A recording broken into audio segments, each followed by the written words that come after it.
J'enquête sur une nouvelle théorie. Sodome et Gomorrhe auraient pu être détruites par un météore. Mon équipe va scanner le site à la recherche d'indices. Grâce à des drones haute définition, on photographie le site sous plusieurs angles pour créer une maquette digitale en 3D. Parfait. Pendant ce temps, Phil Sylvia veut me montrer un autre indice qui appuie sa théorie. Ce rocher pèse environ 200 kilos. Il était sur un piédestal et quand la détonation a retenti, il est tombé. Vous pensez que quelque chose a pu déplacer ce rocher? Oui, il n'aurait pas bougé tout seul. D'après Phil, le météore s'est désintégré au-dessus de la mer Noire et a causé une détonation assez puissante pour déplacer les rochers.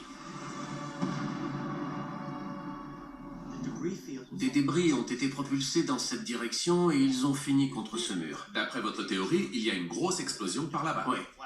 Elle a provoqué un incendie plus chaud que le soleil et elle a propulsé tout un tas de débris contre ces murs. Et tous les habitants de la ville ont été pulvérisés. Oui. En plus de cet indice, la théorie de Phil comprend un élément qui fait écho au récit biblique. Quand une explosion se produit au-dessus de l'eau, on obtient un tsunami qui propulse une immense quantité d'eau sur toute la surface de la vallée. Toute la zone concernée a été détruite. Elle est devenue inhabitable à cause du sel qui est venu empoisonner le sol.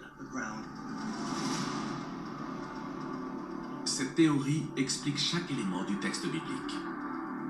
Mais est-ce que mon équipe a trouvé ne serait-ce qu'un élément qui viendrait l'appuyer?